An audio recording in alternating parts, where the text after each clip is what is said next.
Salut à tous, j'espère que vous allez bien. On se retrouve dans une nouvelle vidéo pour présenter la boîte de Pandore. Donc les évolutions, donc son état d'avancement général et surtout ce qu'il reste à réaliser comme travail afin de la finir. Alors avant toute chose, je vais remettre la chaîne dans son contexte et la présenter surtout aux nouveaux abonnés. Parce que quand je vois sur Twitch, on n'est pas, par rapport à la communauté, il n'y a pas grand nombre de personnes qui regardent mes vidéos sur Twitch, surtout que je les fais vraiment, comment dire, au dernier moment, je préviens au dernier moment, je ne suis pas quelqu'un qui peut prévoir longtemps à l'avance, suivant tout ce que j'ai à réaliser. Donc il y a pas mal de personnes qui ne sont pas à l'actualité et qui me suivent pour mes unboxings sans même savoir quelle est, on va dire, la thématique principale de ma chaîne. Donc très brièvement, ma chaîne, elle est composée d'unboxing, donc de déballage de produits, de review, donc des tests, on va dire, de produits, où dessus je vous fais un test à chaud et par la suite après je viens mettre des vidéos que j'appelle blablabla. En fait c'est je fais un retour de test quelques mois après avoir essayé le produit. C'est essentiel pour moi d'avoir un retour à froid. Il y a certains éléments que l'on ne voit pas lors des quelques jours d'utilisation du produit. Lorsqu'on vous le présente sur YouTube, un produit qui est neuf, je vais vous le présenter une semaine peut-être après sa sortie, mais il se peut très bien qu'il y ait, alors je ne vais pas dire des vices, mais des choses dont on n'aperçoit pas réellement on va dire les malfaçons ou alors les dysfonctionnements tout de suite. Donc ce que je fais, c'est que je reviens par la suite et je vous dis, bah voilà, finalement, il s'est avéré qu'il y avait un défaut, que j'attendais telle chose, mais finalement, ça ne le fait pas très bien. Et donc du coup, ça me semble essentiel de vous présenter ça. Mis à part ça, sur ma chaîne, on y retrouve également donc des projets uniques. Donc, il ne faut pas que je me trompe, voilà, là vous voyez, en haut, des projets uniques. Donc ça, c'était le Desk Mode by Iria, donc qui est maintenant terminé, qui a été fait donc de la conception à la réalisation. On l'a pensé, ensuite on l'a dessiné, on a fait les calculs de RDM, etc.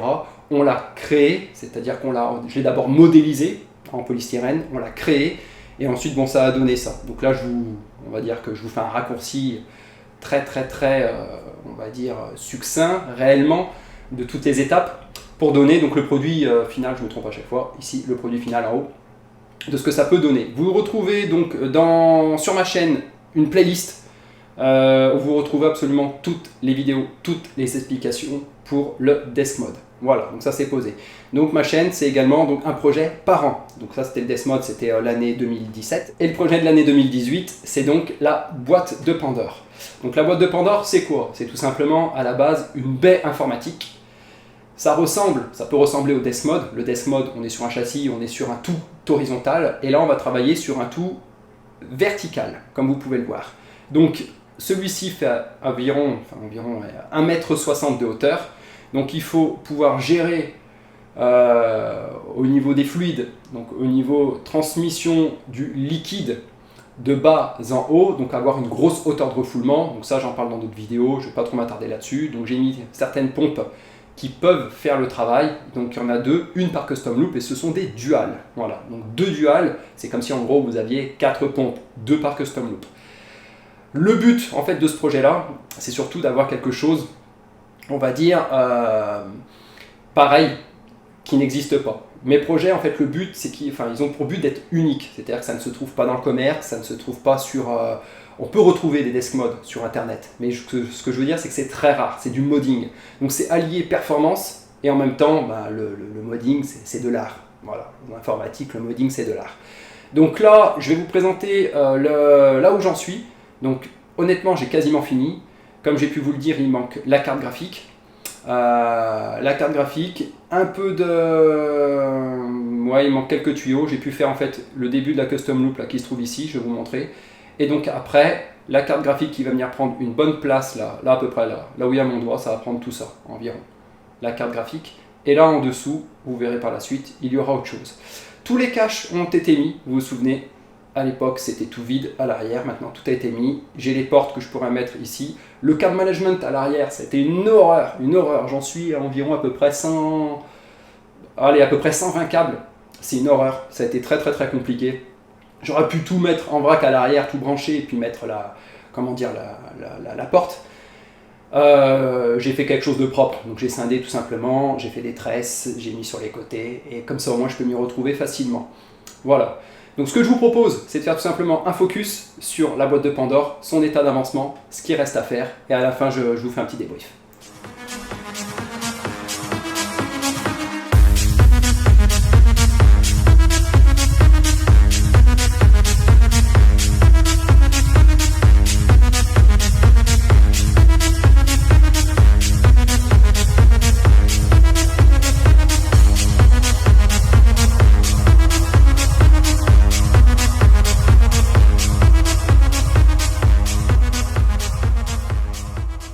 Allez, je vais donc maintenant vous commenter donc, les différents éléments de la boîte de Pandore.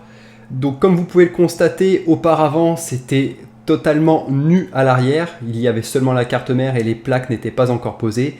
Et en fait, je me suis fixé par rapport à l'emplacement de la carte mère pour faire absolument tout le cover, donc tout le contour de la carte mère. À savoir, il y a une plaque sur la droite, une plaque sur la gauche, en haut et en bas. Donc ce qui vient recouvrir toute la carte mère. Et la petite particularité, mais on fera un focus après, j'ai fait un cache donc au niveau de l'IO Shield pour que l'on ne voit absolument pas les différents câbles.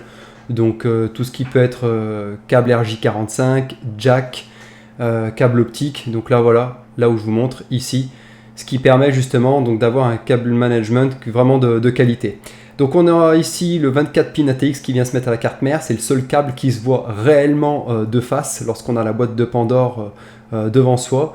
Et sinon, les seules choses que l'on verra, c'est bien évidemment tout ce qui est tubing, donc les deux custom loops.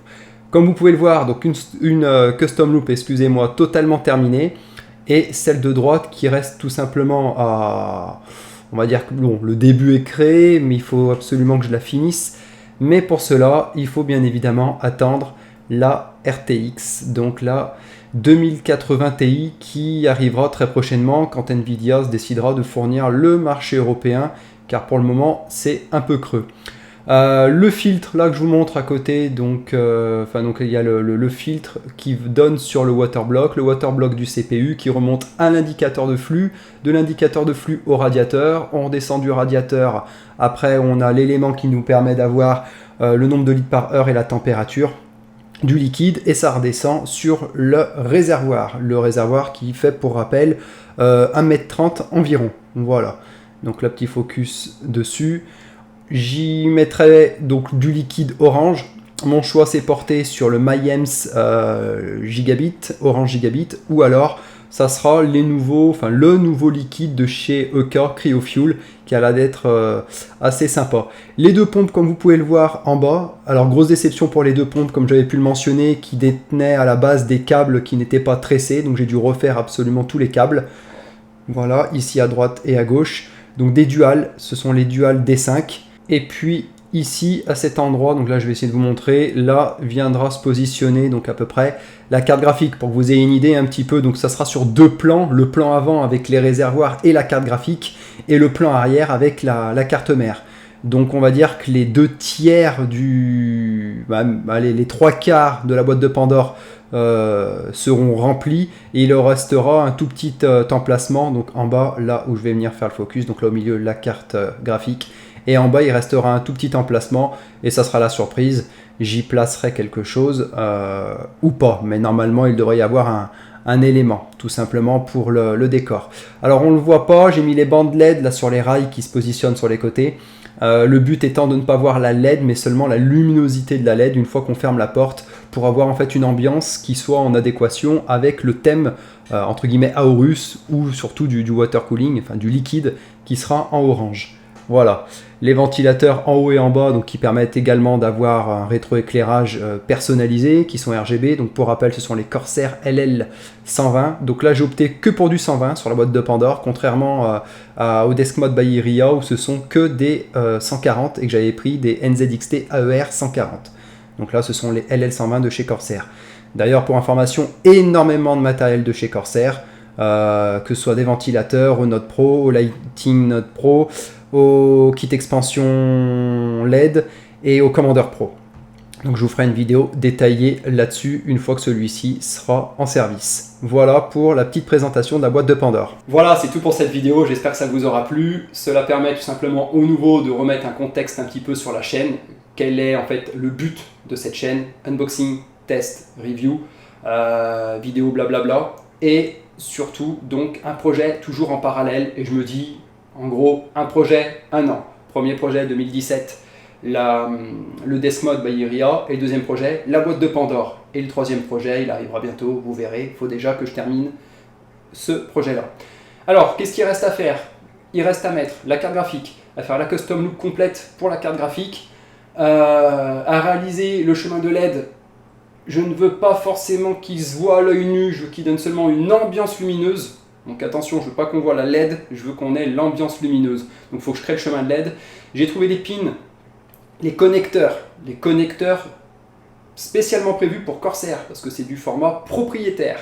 Donc les connecteurs Corsair, les COS Corsair, que je devrais introduire moi-même. Je vais acheter du câble 0,75 mm², bref, donc ça voilà, en informatique. Je vais réaliser mon chemin directement, et le but en fait c'est de faire un chemin lumineux qui soit en adéquation avec Aorus.